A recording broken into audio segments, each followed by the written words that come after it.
As I said, the virus became a metaphor of our age. It's not real anymore. It's symbolic.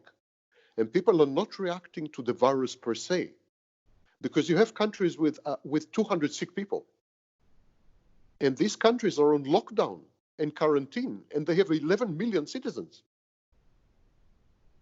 This clearly is psychotic. It's a psychotic reaction.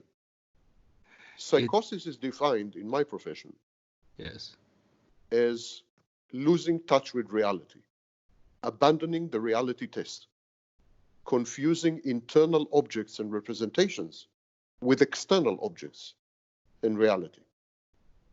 If a country has 11 million citizens and 200 of them are sick, and the other 11 million are punished for that by losing their livelihoods, this country is likely to see an epidemic of suicides and severe mental health, which will dwarf any casualties from the virus. This is insanity. End of story. Yeah, it's a couple of things that occurred to me as you were saying that. Immediately that occurred to me was that it's something like 10,000 people, at least in the United States, die with each 1%, or it might be like 40,000 die with each 1% increase in unemployment. At the same time, I mean, the idea of the shutdown is that, you don't want to overwhelm hospitals with a huge number of cases at the same time.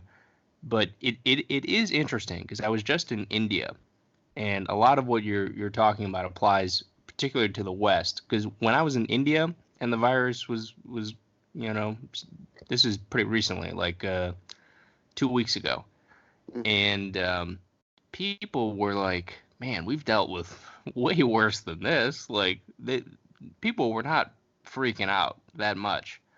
Well, of course, you can see the reaction in third world countries such as Africa, sub-Saharan Africa, and so on. I mean, they're not faced by such a thing. I mean, it's nothing to them. Many more people die of bilharzia, which is an obscure parasite in Egypt, than have died globally from this disease. This is a Western. You're absolutely right. It's a Western phenomenon. Now, unfortunately, there are vectors of contagion which have nothing to do with the virus, via social media, via mainstream media, via Hollywood, via various representations of the virus on online and offline. And of course, the panic, there's nothing more contagious than panic and hysteria and mass hysteria. Nothing. In the 19th century, there was a book called Common Delusions or Mass Delusions. I mean, this phenomenon has been described already 150 years ago. There's nothing more contagious than this. Now, if you look at the facts, I'm a scientist, I'm a physicist, I studied medicine, I have a background at observing facts dispassionately. Possibly it helps that, I'm not very strong on emotions, but I'm very strong on processing data. So if you look at data dispassionately, what you see is the following. Some countries refuse to adhere and succumb to the mass panic and mass hysteria and mass psychosis. Example is Sweden.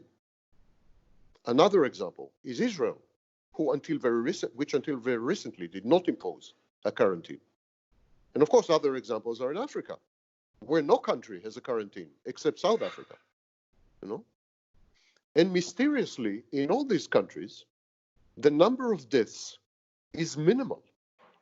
Israel has 5,000 cases and only 15 deaths. Sweden had 105 deaths. Next door neighbor, Norway, which imposed an immediate quarantine and so on, has more.